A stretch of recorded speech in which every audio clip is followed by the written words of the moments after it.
Petruk yo leren. Nggih. Bagong leren. Nggih, Pak. Kae dalu bendaran padha kumpul. Aring.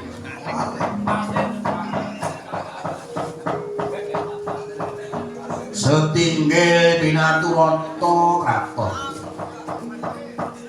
Wirata Parwa. Ora nggo Parwa, Pak. Ini zaman Laka Pandhawa kumpul kae. Sapa sing kumpul? Mbah ora.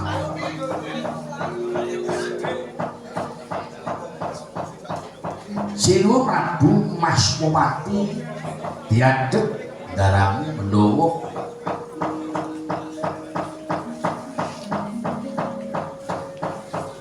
Sinuwun Prabu Maspopati perintah kandhani daramu sinuwun Durmati. Rikala jaman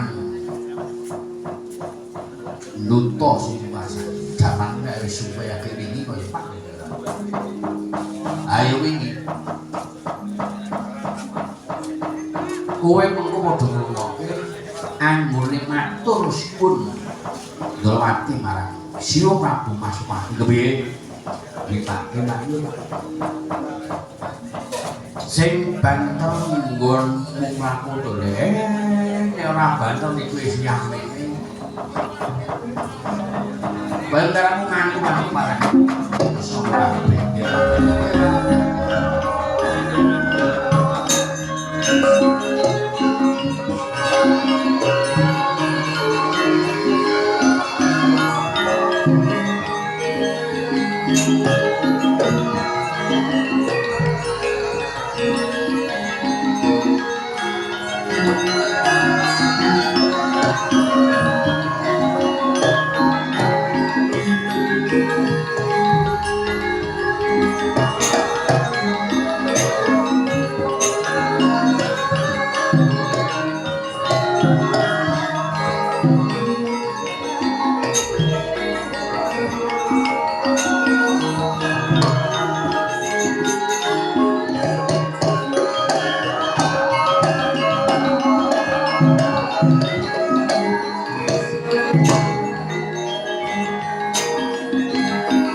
Permana mangus awa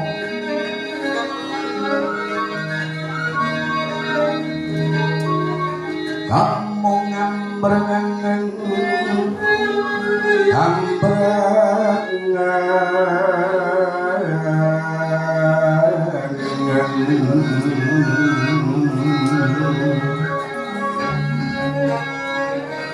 tadi karmanen askuwa kasih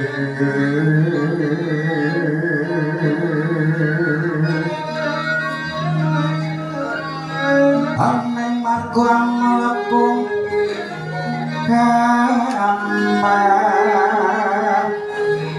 laku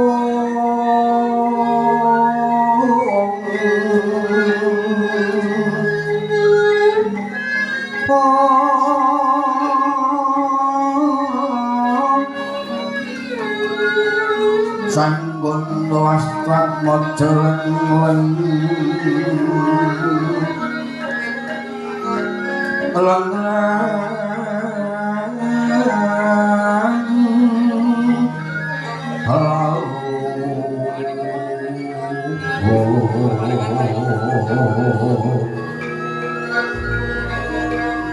kang mulati saya kang mus romangsan saya kang mus romangsan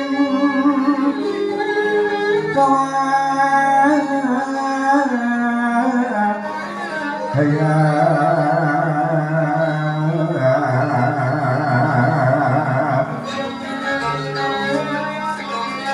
suyo halal wayang ko ayanto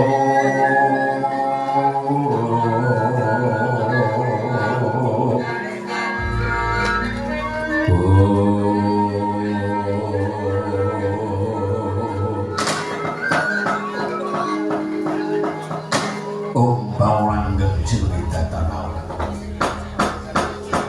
utuku ger Arjuna Werkudara Puntadewa lan Kembar kepenano mun ngadhep ana ngasanipun ya kula kabeh para mutuku Pandhu ngestuaken dawuh yen kados boten kirang prayogi anggenipun kemaya ngabdian kula iya mengkono nggih Arjuna Werkudara semono kebenakno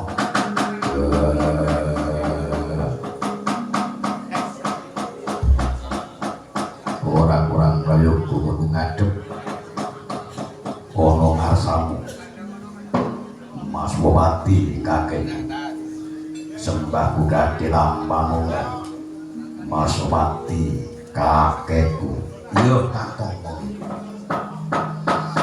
Puntadewa Kembar semono penano ngestuaken dawuh ya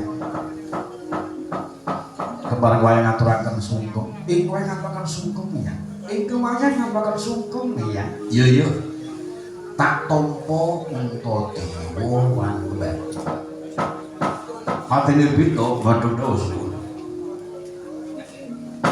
toto kabeh wadya nggih wis paket dawuh aja nganti padha duri tungap anggonku bakal ndang marang kabeh para putu-putuku sing ngadhep ana sanipun nggih sedika wis paket dawuh kados sedaya para nayaka semanipun radya bur ambe pirampit wonten wiswana nganti wonten sabda lempot ku Kanjeng Diwaji patih nirwitaya Putu Prabu Kresna padha kanthi raja Kanjeng Prabu punapi pasipun Kanjeng Eyang ing kemayah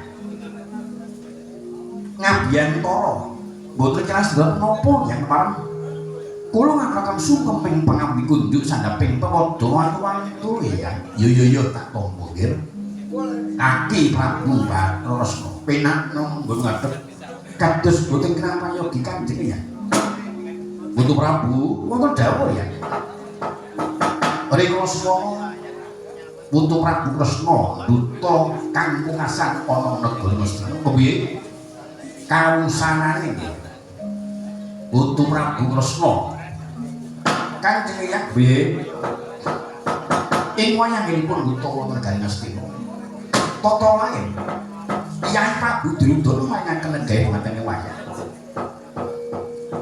nanging batosipun namung kepengin badhe Mangendra Jala kacintakanipun kewayang lho Mangendra Jala kacintakan sing piye apa pancen Kresna dipitenah marang para Kurawa mekaten ya anggon dipitenah kepiye nggih ing kewayang Pono setunggal pindah Turata sareng Embul Bujana Ndrawina nanging boten kanyono yen to dedharan sampun cumawis menika wau dipun panuwi guna piranti guna besi supados ing kemayah Sirna Margalayu ya gelada banjur kepiye nggih Putu Prabu Kresna ing kemayah dipun larak wonten ing alun-alun negari Ngastina dipun kroyok para prajurit lan para muruk. Nanging ing wayah nampi sing Bathara saged enget para Madya lan Musana ing wayah Naget Aji Bala Sewu ing wayah Trikrama yang satemah bibat mawon boten kanten kenal para prajurit Ngastina. Lan ngantos wonten bemanten inggih menika Prabu Dastarata kaliyan Dewi Gendari. Oh, bau langgeng sirge dadaran. Yen ngono iki Bratayuda dadi mengaten ya. Kanjeng Hyang kepiye? Ingkang munampun ngantos wonten kedadosan mrangaken. Ingkang samangke badhe ngawonaken kurban ingkang mangkumpul tumpuk kurbanipun. Masaken dumateng lariane inget dipun ila pejah yang sepuhipun manjing utung Sumadya Lugu. Masaken tiyang jumpo-jumpo dipun ila pejah yoganipun manjing wonten ing Surabaya malah kula nyuwun pados negari Ngastina dipun paslaken dumateng Para Prabu Duryudana kemawon ingkang weh trimah nglenggahi negari Ngamarta. Wis kowe nek pancen wedi perang liya karo rasane men. Sing jeneng perang Bratayuda iku wis ginaris marang Gusti kang Maha Dumadi. Yen pancen wis dumadi perang, anane kudu wani karo wani. Maju perang manungsa bakah kuwi wani maju ateges wani mati mingkari mukti apa wani. Kula menika ajrih kalian peperangan ya pancen wedi mengawi ya kono sepikir kono. Bantadiwa kakangku. Apa Dimas? Wis rasa melu-melu sampra. Jerpendho ana 5 watake dhewe-dhewe. Yen Bantadiwa kakangku watahe meneng apa men pasrah apa pasrah.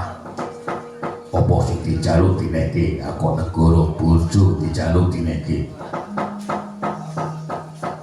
Iya Dimas. Yen kembar dengan manut. Yen aku kuwi cara bukan perang. Rasa kepok marang para kadang cukup aku dhewe. Medhak negara Ngastina. Rasa kepok marang para kadang menuju para Silawati. Aku saguh rampet nyawane. Wis dino iya. Wis karo matake dhewe-dhewe. Nek Janaka, Janaka kanggo wedokan nomor 1. Kene menang bae dirasani. Yen panjenengane perang rasa karo putu kakangku cukup lah. Putu Prabu Kresna ana dano ya.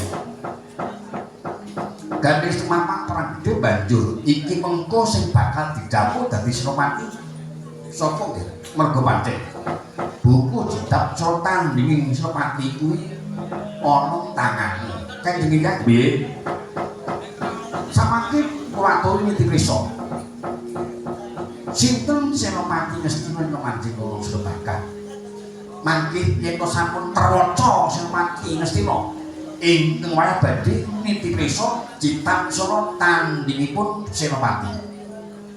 Mengkono Putu Prabu. Mekaten ya. Om Kresna sinai manglung-manglumining cakrane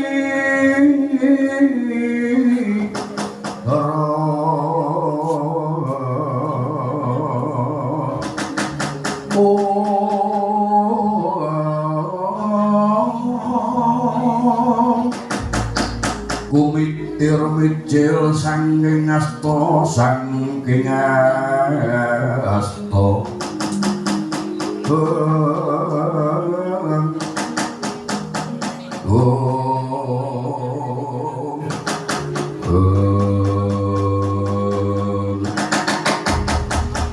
dari ngantos purnipun imbal Janaka capuk iki kepraja sangking pakun Bragadina ora kaya kusulan ayu Dewi Parasekani romeng ndol kang awicil jagat Ndoro Eyang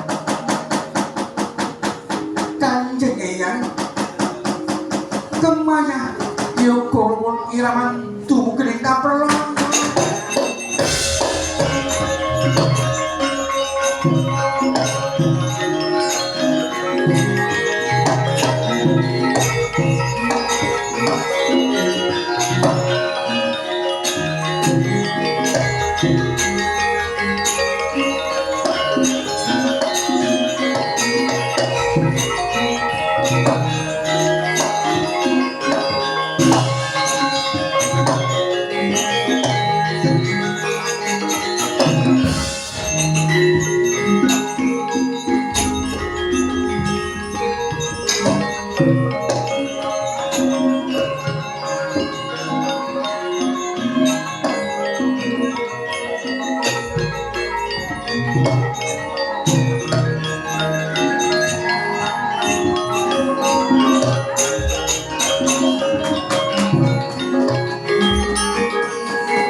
ngambarum sang kusuma sang kusuma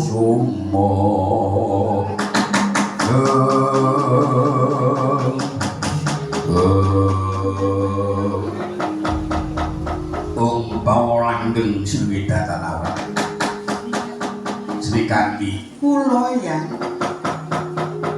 putus mawon punampi pasipun Kanjeng ya kados itu tulisan kewaya sungkem kula iya yo takok Sri Kandi nopo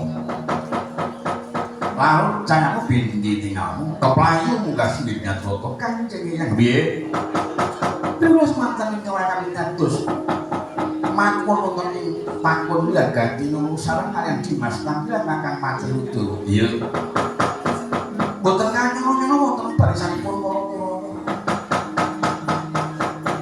ingkang ngirim para prajurit mangewe wadyabala tumbak gampang kados jatingarang paling ngamro kados jamontore oh Kurawa wis wijene ngono kok mekaten ya lajeng ngono dadosan campo pindutama bendo mati kadang Dimas Kanjeng meksa penting para banyu piye gandeng trimampi dawuh sampun para kadang ingkang kepeksa menggak sedalipun Dimas Kanjeng bener sing jeneng perang Balayu perang sing suci aja nganti amyak awur-awur perang sing mawa pranatan mekaten yang banyu piye ingwah kepajar badhe suwamen katon mirata boten kanyono-nyono wonten aden ngono pinanggih kaliyan yoga lupun irawan yoga lupun irawan dumune kamperlo ya wonten madan ngono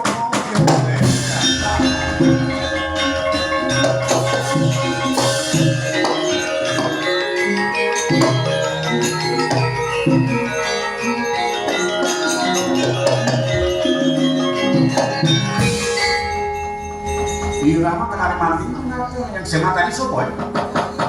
Ini macam wujud pun ganda kok. Buta mekaten yang lanceng ingkang wayang nyepeng jemaring Kyai Brahma Sukata masih perjagan dalu menika wau. Ya.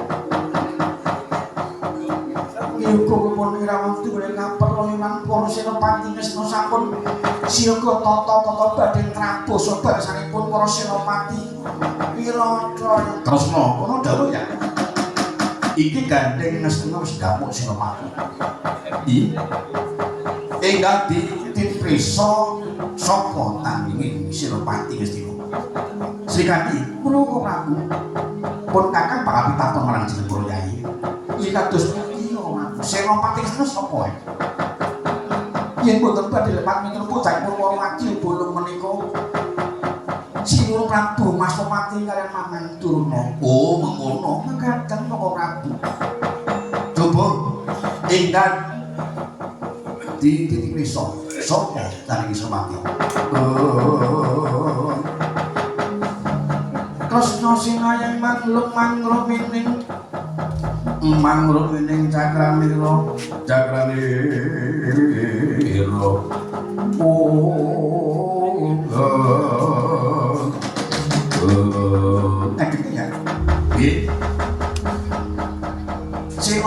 Wirata nyedhak manjing wonten Suramadi loko malih putra piyambak. So, Eyang Utara kalih Eyang Matsangka.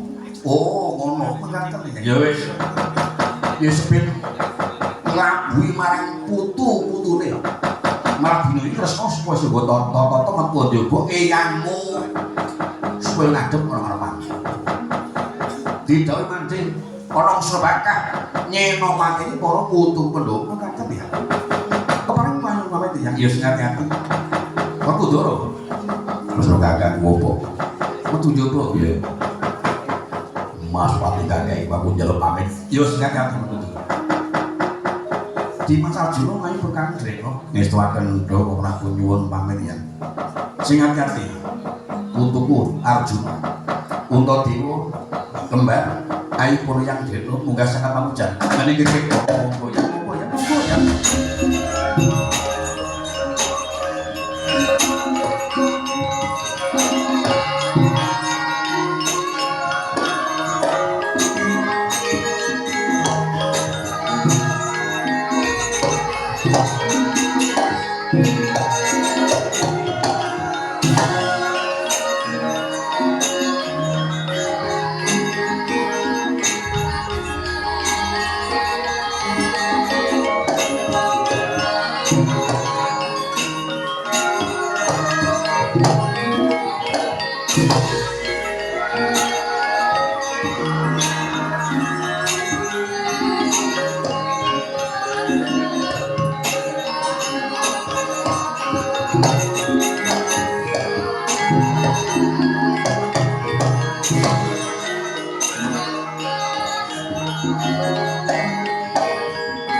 wati madal jaganya kang ginarya ngomong ginarya ngomong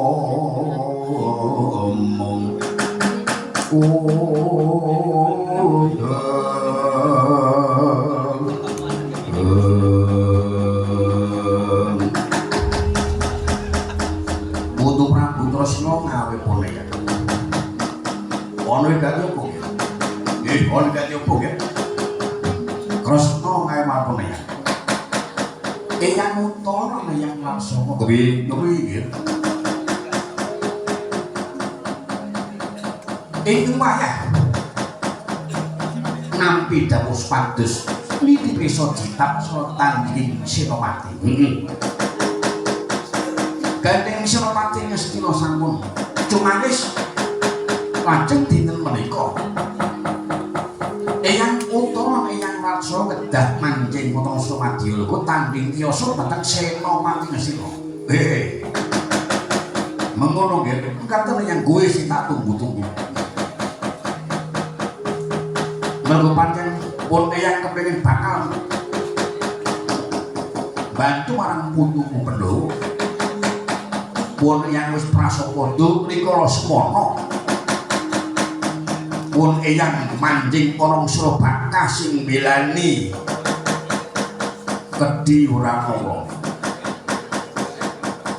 Pun yang tanding tiyasa karo Adipati karo mergo pun yang dereng nyawang karo Adipati Karna. Sing bisa ngentasi gawe Kedhi Prahatna. Jebul Kedhi Wranata kuwi putuku si Janaka. Banjur wayang wis prasapa. Rikala semana yen pancen dumapak perang Gedhi. Genti mulyang sing bakal bantu marang putuku Pandhawa. Wis rasang pokokane para putuku Pandhawa nggih.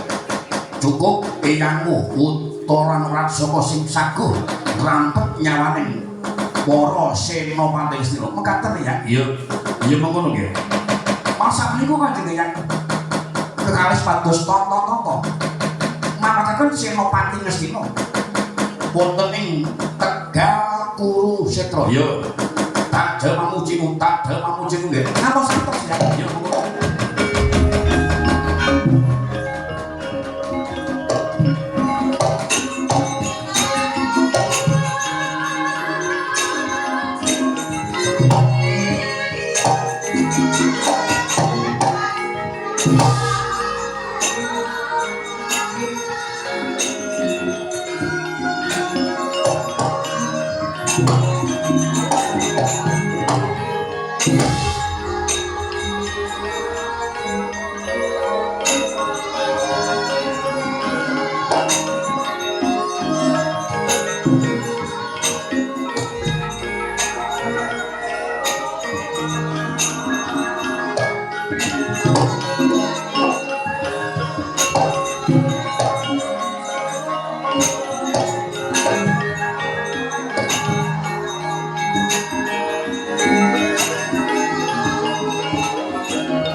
aja adotul karo kakang. Pun kakang bakal kawat-kawati. Tindake Eyang Utara Eyang Laksana. Kados ical otot bebanipun ngrayi Prabu. Lah napa to Dimas? Yoga pun iramandung ring Kapraya. Wis tekan Pestini Dimas. Anakmu iraman tekan Kapraya. Putramu liyane rawan isi akeh. Aja banjur mundur saka pitutur mendho saka bebaya. Dimas Janaka iku calon Senopati. Sumpah Senopati kudu ditetepi. Sing mantep Mas. Ngestoaken dawuh Prabu. Sekarang kali anak lanang kaya kok kali anak lanang ya sama aku kepiye ngono.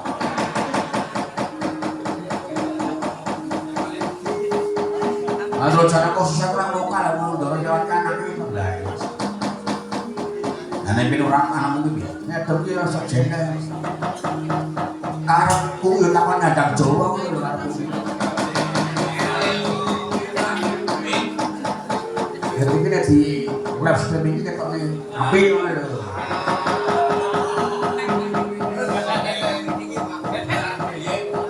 Nah iya. Padha karo rombongan. Ya nek patene kudu ngono apa. Oh saiki sing wis live streaming iki ribuan. Mulane kuwi. Mau nyadang Jawa kuwi nang nggon yo bagus kaya aku. Lah iya.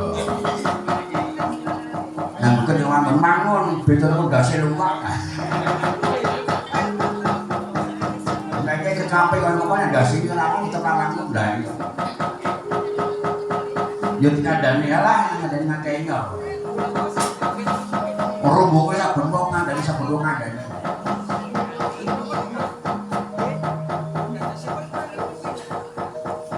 Nek nganggo ket kaya ketokne. Bagus, terus. Atau makmum lho lah iya. Bantu gone perang, ngono itu. Kok piye luwes. Begitu ngopo, ane ngandakane Bagong. Doro cara ngendikae putane ndoro wong sing situ Bagong ngandakake ae. Ya karep kan bantu karo bapak. Nah itu.